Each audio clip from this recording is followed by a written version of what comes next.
Yeah, good morning everyone and welcome to Corporate Finance online classes. This is Dr. Mahesh Monjeri, Assistant Professor from Department of Management Studies, SDM College of Engineering and Technology, Dharwad. Okay, so dear students, we are learning Unit 3. Okay, chapter number 11, the concept and measurement of cost of capital. Okay. So I hope you can see the PowerPoint slides. Yes, sir. Yeah, thank you. Yes, sir. So we understood the importance of cost of capital, which is used as an operational criterion or a decision criterion to select the investment proposals that can maximize shareholders' wealth. Okay. So accept the project if the estimated rate of return on the project is greater than the cost of capital. Okay, so then in computing the cost of capital, the step one includes computation of specific costs of different sources of finance. 1 minute.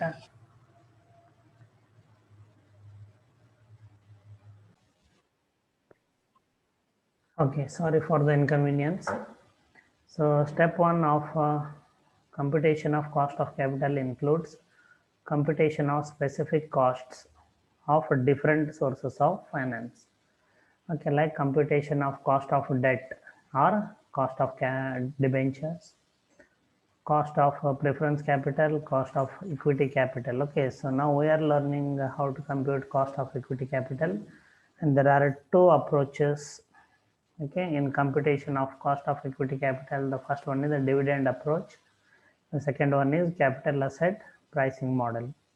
So we have already learned the theory aspects of dividend approach and solved a numerical on how to compute the cost of equity capital under dividend approach. And we also learned how to compute the present, how to compute the market price of the equity shares. Okay, in future, that is after year 1 and after year 2.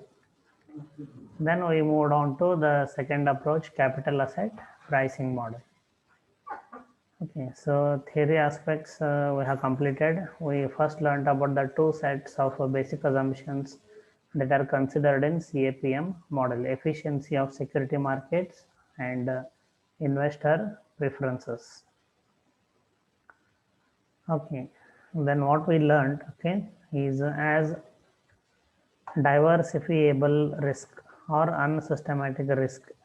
Okay, these are the risks that can be managed or minimized by the firm. And the sources of such risk include management capabilities, management decisions, government regulation, availability of raw materials, and so on. Okay, so as unsystematic risk can be eliminated or minimized by the investor should solely concerned with systematic risk. So what is systematic risk? It is also called a non-diversifiable risk. This risk is attributable to the factor that affect all firms, and company has a little or no control over these types of risks.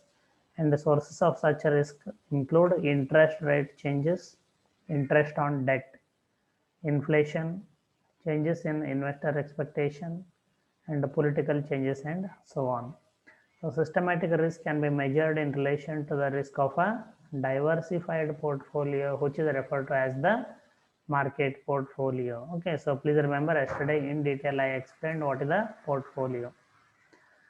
Okay, so one source of finance or one security, that is equity capital. Okay, so what is the volatility or risk involved in, okay, investment in the equity shares related to the overall returns of the portfolio, as the portfolio includes investments in diversified securities. So according to CAPM, systematic risk is measured in terms of beta coefficient. Beta is a measure of the volatility of a securities return, especially I am talking about, okay, equity capital. So beta is a measure of the volatility, okay, means risk involved, okay, of a securities return relative to the return of a broad based market portfolio. So therefore, cost of equity capital under CAPM approach is given by RF plus small b into bracket KM minus RF, bracket complete, where KE is the cost of equity capital, RF is the rate of return, RF is the rate of return required on a risk-free security, and that okay, rate of return. Then KM is the required rate of return on market portfolio. Okay, so these two we need. Then beta is beta coefficient. B, small b is beta coefficient. So this way CAPM describes the relationship between the required rate of return and the systematic risk of a firm measured by beta coefficient B. Okay, so it is slightly complicated compared to dividend approach, but when we solve the problem, okay, we'll understand how CAPM approach, okay, enables us to compute the cost of equity capital, okay, under capital asset pricing model. Okay, so any queries in theory aspect so far?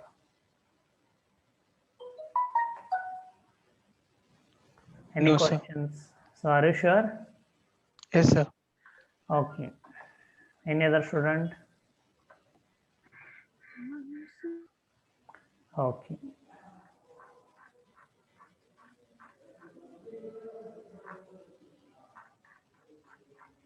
Now we'll solve one very simple problem. Okay, it's not a complicated one.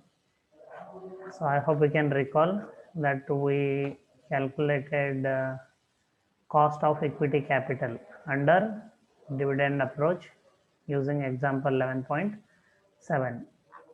And now very simple one.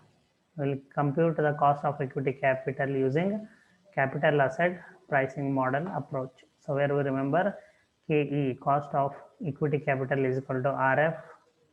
Okay.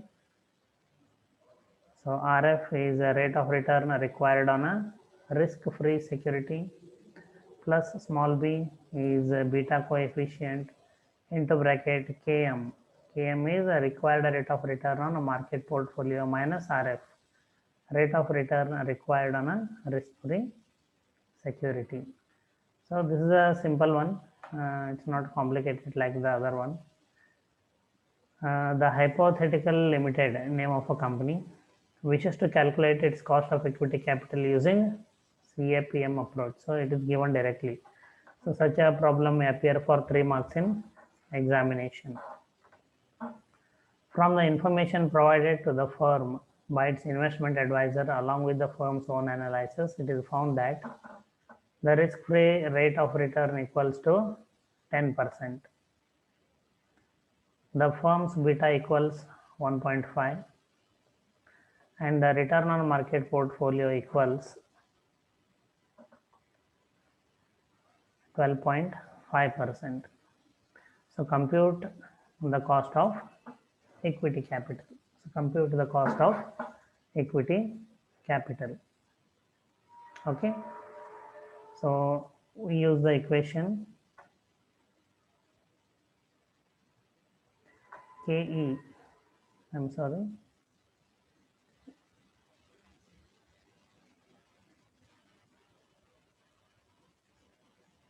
Okay. So KE, cost of capital, is equal to RF plus B into bracket KM minus RF. So RF is rate of return required on a risk-free security. So it is given the risk-free rate of return equals 10%. Okay, so as it is, we write here because all the data is in percentages almost, and plus beta, okay, 1.5. Okay, so beta is 1.5 and the return on a market portfolio, okay, return on market portfolio equals 12.5%, that is KM. So KM is 12.5% minus again RF. RF is rate of return required on a risk-free security, which is 10%. So if you simplify this, okay, so what you get? See how to simplify. Some students make this mistake. they have added 10 plus 1.5, 11.5. Okay, then they deduct this 12.5 minus 10%. See, it is wrong, your answer will be wrong. Okay, see, look at this. You need to keep the 10 as it is, plus, because this is a joint function, see here. So first you need to deduct 12.5% minus 10%, which is a 2.5. So 2.5 into 1.5, 3.75 plus 10. So what answer you get is 13.75%. Okay, so that is the cost of equity capital under CAPM approach. Okay, so this is not much complicated. So I hope as long as the concept you are able to understand, this is not a problem. Okay, but definitely where in the examples it is not mentioned whether to use a dividend approach or to use a CAPM approach. Okay, you need to read the problem. I have every problem every time I'm reminding you. You need to read the problem carefully. Look out for what type of data is given. If they have provided data on expected dividend, it is implied that you have to use dividend approach. So if they have given information about the beta coefficient, you have to use CAPM approach.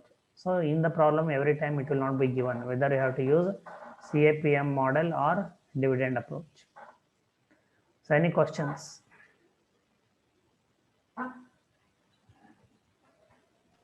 No, sir.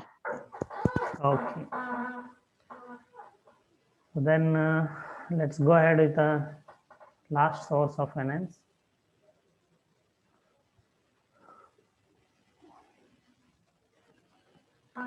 Okay, so as you can recall, these were the different sources of finance. So far, we have learned how to compute cost of debt or cost of debentures, cost of preference capital, cost of equity capital, and now sometimes, okay, see, companies that do not distribute all the amount as a dividend to equity shareholders. Okay, so some part of the earnings after taxes are retained by the firm. They are kept as reserves and surpluses. Okay, so I hope this concept is simple and easy to understand.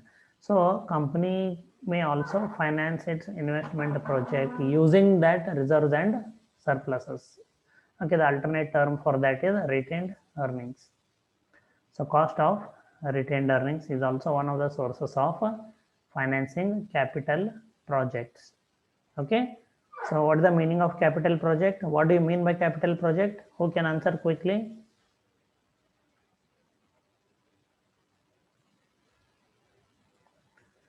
Anyone? Not less than 20 times I might have told so far. What do you mean by capital project?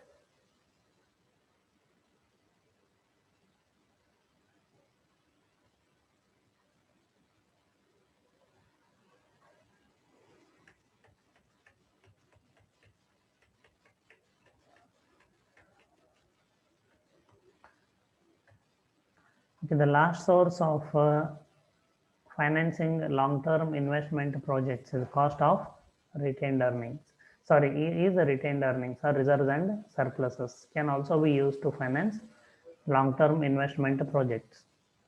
Okay, see, I had told you, and I don't know if I keep account, it might have gone to 100 times already.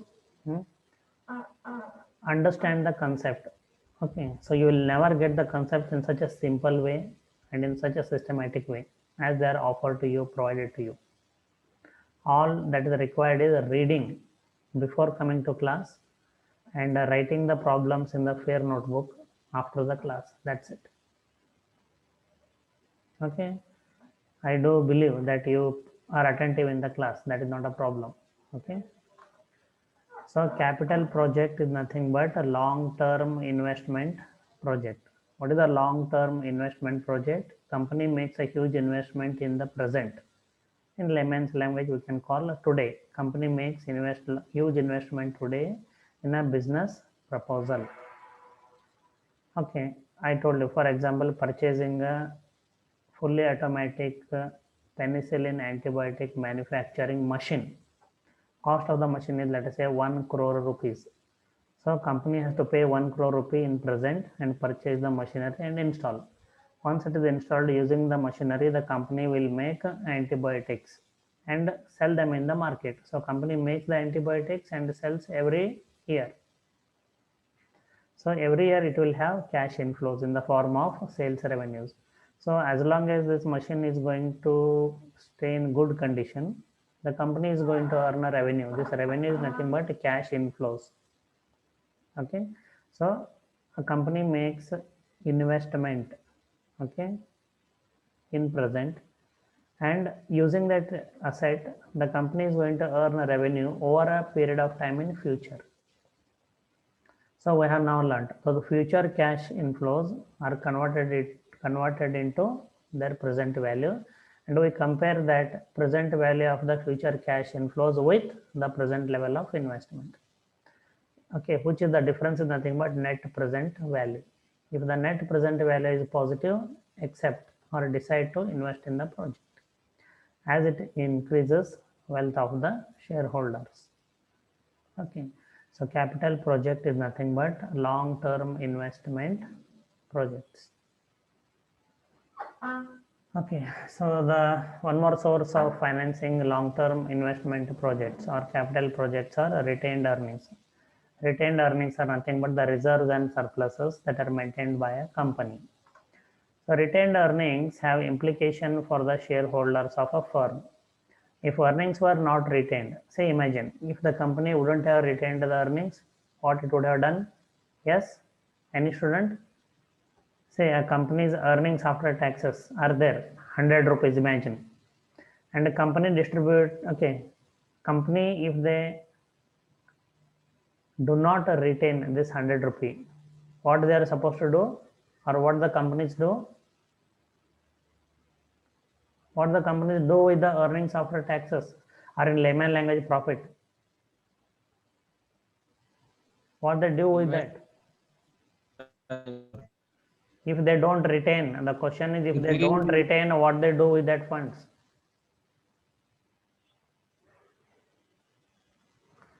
If they don't retain, they would have been paid to equity shareholders as a dividends.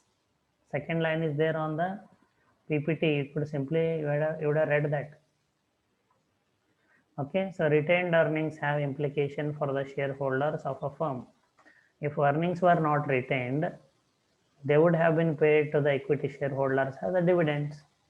So the dividends are foregone by the equity shareholders, okay, if the company retains the earnings.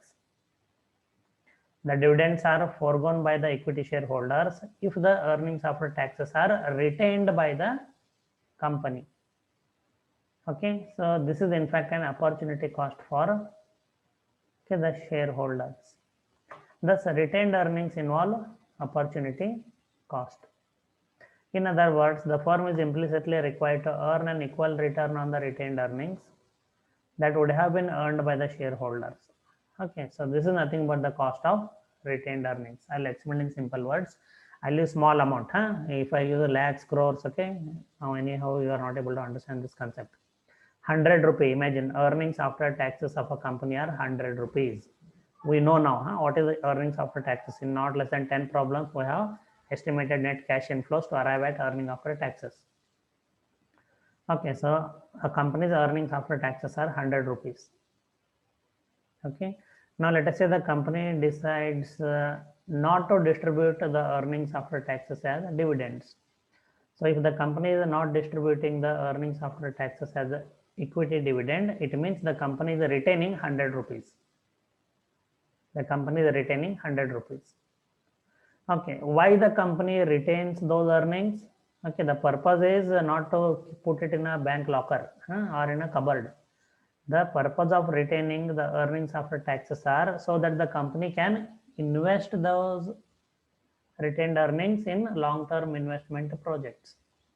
So on that part of the, okay, investment, which is financed from reserves and surpluses or retained earnings, how much return the firm should earn? Say, imagine if the amount would have been distributed as dividend to shareholders. Just think about it. And investor will also not keep the money in cupboard. Remember, they will also invest. Let us say simple, they invest in a fixed deposit. Okay, and the rate of fixed deposit, okay, is 6%. Okay, so anyhow, these equity shareholders will not keep the dividend with them. They will invest that money. Simple example is they invest the amount in a fixed deposit, which gives a return of 6%. Let us say 6% interest they earn on fixed deposit. That is the cost of retained earnings. So firm, when it is retaining the earnings after taxes and investing them into a long-term financial project on the retained earning financed part of the capital, the company must earn a minimum 6% rate of return.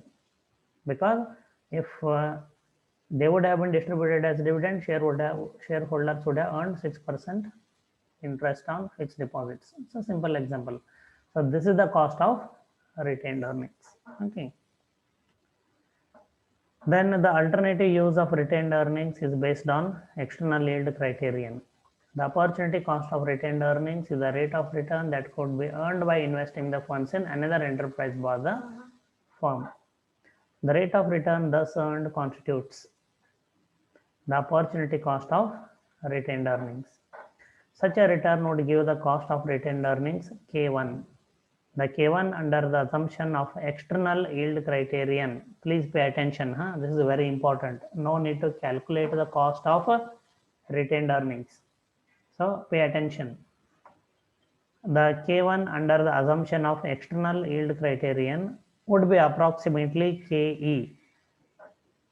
Okay, which is nothing but cost of equity capital. It means cost of retained earnings is always considered as equal to cost of equity capital. So in the problem, okay, data will be given the different sources of finance. Okay, for example, 25 rupees from preference shares. Okay, then 40 rupees from debentures, another 30 rupees from preference shares, some 5 rupees from retained earnings. So when you compute the cost of equity capital, okay, the same cost you have to use for retained earnings also. There are no separate calculations. So I repeat, the cost of cost of retained earnings equals the cost of equity capital. This thing you can remember. Okay. Yeah. Any questions here? Any questions?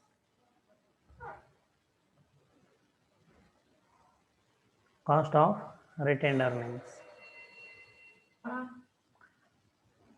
So now we completed the discussion on all sources of finance.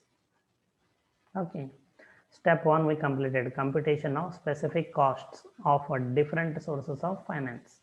Cost of debt or cost of debenture, cost of preference capital, cost of equity capital, and cost of retained earnings. Now we know how to compute the cost of different sources of finance. Now we must learn, as per the second step, calculation of the overall cost of capital by combining the specific cost. So now we are going to learn how to combine these specific costs in order to determine the cost of capital. Okay. So any doubts so far, like what we are discussing, what we are learning? See, we are here now with step 2. Any doubts anybody has?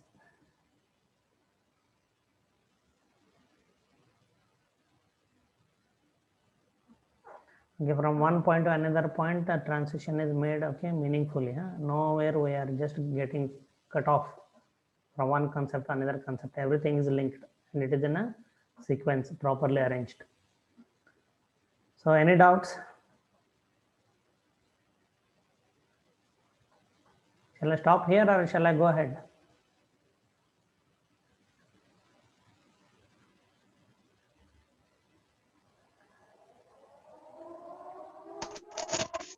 So you want me to stop here at this point in time? Yes, sir. Sorry? Yes, sir. Yes, sir. Not audible. Should I continue Yes, the sir. class or should I stop? I am asking. Sir, stop, sir. What we are going to do then? Vedesh will sing song, sir. Sorry? Vedesh will sing song, sir. Only if otherwise, okay. Please perform fast then. Very good. Sir, no as such, sir. He sings simply, sir. You asked me to stop, I stopped. Okay. What is this? Yeah, I stopped the class. Use the time as you want.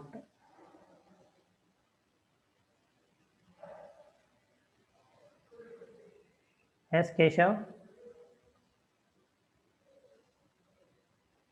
So he is Sir. not willing to perform. What should I do next? Sir, continue class, sir. Thank you very much. Okay. Now, step 2 we have reached, where we are going to calculate the overall cost of capital by combining the specific costs. Cost of capital means the overall composite cost of capital defined as weighted average cost of each specific type of fund. So it is called as weighted average cost of capital, or WACC. Okay, remember all this time I used the word cost of capital, but it is synonym with weighted average cost of capital, or simply called as cost of capital. But please remember, when we say just cost of capital, it is the composite cost of each specific type of capital. So we'll learn this concept of weighted average. It is not different. When we combine the specific costs, we determine the weighted average cost of capital, or simply called as cost of capital. It is the expected average future cost of funds over the long run found by weighing the cost of each specific type of capital by its proportion in the firm's capital structure. Say for example, 100 rupees is the capital raised, okay, out of which 40% is raised by equity capital. Okay, 30% is raised, 30 rupees, sorry, out of 100 rupees, 40 rupee capital is raised by equity shares, 30 rupee capital is raised by issue of debentures, 20 rupee, okay, is raised by issue of preference shares, 10 rupees used from retained earnings. What is the proportion? Okay, what is the proportion of each specific type of capital in the total capital structure? 40% is equity capital, 30% is the debt capital, 20% is preference capital, and 10% is retained earnings. This is the proportion. Anybody who is not able to understand what is the proportion? This example is easy for you to understand? Yes, sir. Okay. Yes, sir. Yeah, thank you. So then the use of a weighted average is warranted by the fact that the proportion of various sources of funds in the capital structure of firm are different. Okay. To be representative, therefore, the overall cost of capital should take into account the relative proportions of different sources, and hence called the weighted average. I don't know, in statistics you might have calculated something called a weighted average or weighted mean. Then overall cost of capital is symbolically represented by KO. Okay, the steps involved in computation of overall cost of capital include assigning weights to specific costs. See, there is some science here. There is a method of assigning weights to specific costs, which we are going to learn. Again, first, the reading material is already given to you. If anybody has read, okay, you will understand. Okay, then okay, I'm going to explain the theory part, then we're going to solve the problem. Absolutely. So that the concept clarity should be there. It's not just about solving problems. So the steps involved in computation of overall cost of capital include assigning weights to the specific costs. Okay, there are different methods.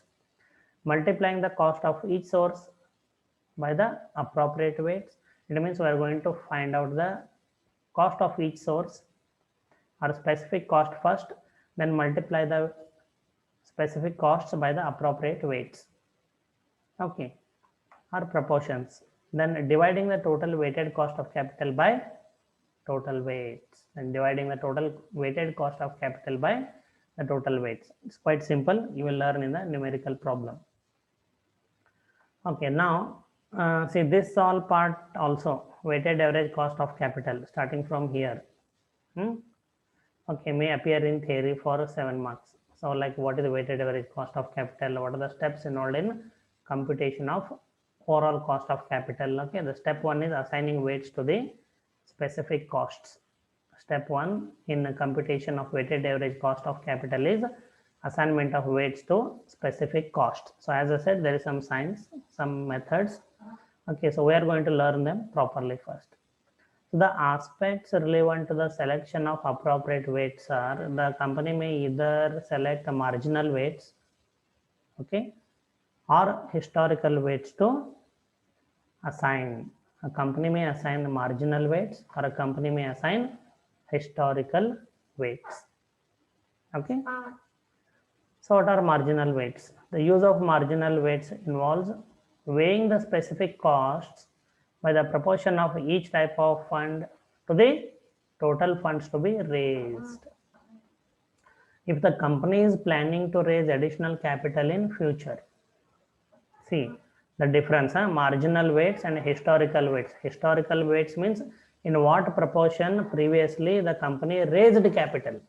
If the company has already raised 100 rupee capital in the past, what are the proportion of each source of finance? If I consider my example, 40% through equity, 30% through debenture, 20% through preference, and 10% through retained earnings. See, they are historical weights. This is the proportion in which previously in the past, okay, capital was raised.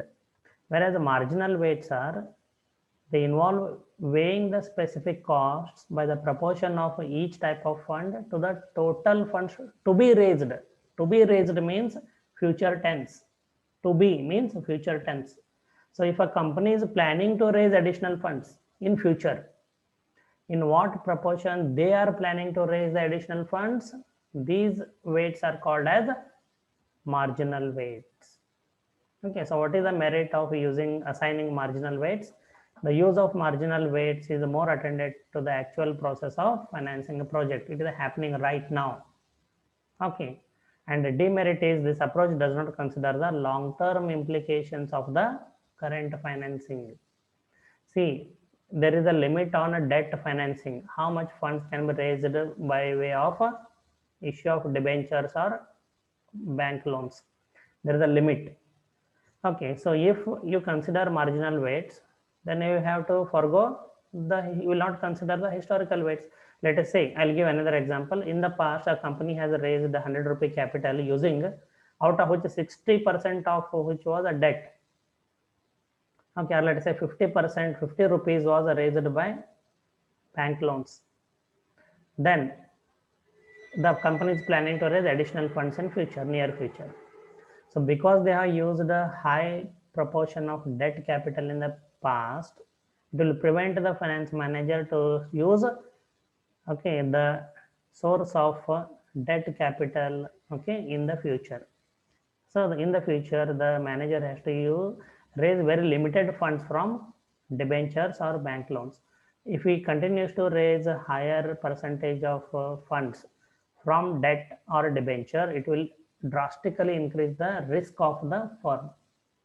And investors will not be interested to invest in the securities of a firm whose risk is very high. Okay, so remember this. So that is the basic demerit. Then historical weights, here the relative proportions of various sources of funds to the existing capital structure are used to assign weights. So in the past, okay, whatever proportion the capital is raised, okay, those weights are assigned in calculating weighted average cost of capital. The basis of weighing system is the funds already employed by the firm, as I mentioned. The use of historical weights is based on the assumption that the firm's existing capital structure is optional and therefore should be maintained in the future. I'm sorry, it is not optional. There is a spelling mistake.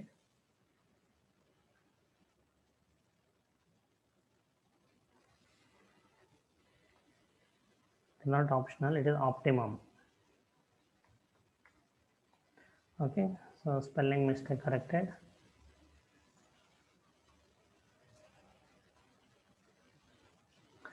Students, can you see the PowerPoint slides? Yes, sir. Yes, Yeah, sir. thank you. Yes, sir. Okay, so the basis of weighing system is the funds already employed by the firm. The use of historical weights is based on the assumption that the firm's existing capital structure is optimum. Okay, and therefore optimum means the cost of capital or weighted average cost of capital is lowest, and therefore should be maintained in the future. This is the assumption. That is the firm should raise additional funds in the same proportion as they are in the existing capital structure. So, okay, so this is what historical weights specify. The merit of using historical weights are it takes the long term view. As I mentioned, if already certain percentage of the debt capital is used, okay, it limits the finance manager from raising, okay, additional capital to a greater extent from debt source as it increases the firm. So it takes the long term view. If the cost thus calculated is 12%, using it as a decision criterion for capital budgeting, decision project returning 13% next year will be accepted. Then demerit, according to the assumption of this approach, firms should raise additional funds from different sources in the same proportion in which they are in the existing capital structure. So it is not flexible. This implies that there are no constraints on raising funds from these